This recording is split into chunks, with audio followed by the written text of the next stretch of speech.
morning, everybody. Yes, I had a chat with my friend this morning, and we always have this great chats like early in the morning. He's like this early morning person, and he said to me, what he basically said is he needs to have some word because not everybody wants to follow my day-to-day travels with Jesus. They need word, so this one will be especially for my friend, and he knows who he is. And I'm going to just kind of look back at Matthew 28. What does Jesus want us to do? So he's given us a great commission, go ye then forth, but just let's, kind of look at what does he want us to do? What is this go ye then forth? What does he expect us to do? And going to delve a bit over the word and see what Jesus wants us to do. So does he want us to go walk with a cross, or does he actually want us to do a little bit more than that? So, this morning, this is for my friend, and going to get some word and see what the Lord leads us to do this day. Right, Matthew 28, verse 19 to 20 says, "Go therefore and make disciples of all nations." What does it mean to make a disciple? To help the people to learn of me, believe in me, and obey my words. Let's just look at this, but let's go verse by verse and see what Jesus said we should do.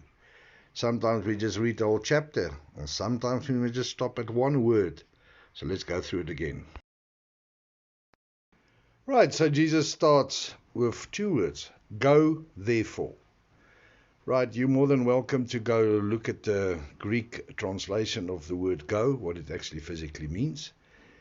But I do believe that Jesus says there's action. The word go, we can go into like great depth of the word go, but I believe there's action. So the Lord actually wants us to do something.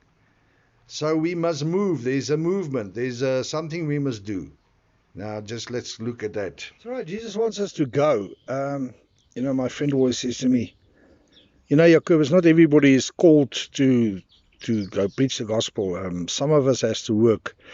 So we're gonna look at this kind of scenario two ways. We're gonna look at the people, if he's correct. I do believe he's correct. I'm not here to prove anybody wrong, but we're gonna look at two scenarios. So one scenario will be, like my scenario, where I walk with a cross and I mean being radical and really take up your cross and follow Jesus.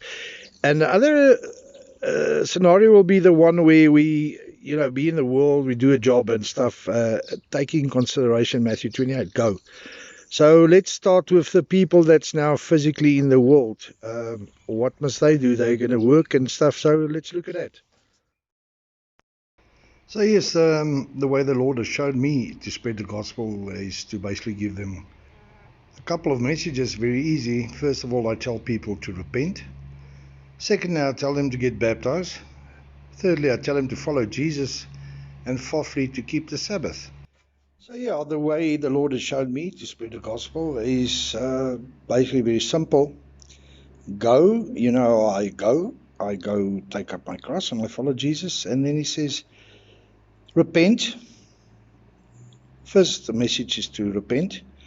Second message I always give people is to get baptized. A third message I give people is to follow Jesus. And the fourth message, therefore, will be the new one that the Lord has given me is to keep the Sabbath. So let's quickly go through all those four that the Lord has given me and the way I do it, and look at that scenario, and then we'll come back to the people of the world and see how they're supposed to do it. As this video is already 7 minutes long and most people's attention span is only like 5 minutes, I'm scared I'm going to lose you. So I'll start doing a next series on this video. Have a great day. Cheers.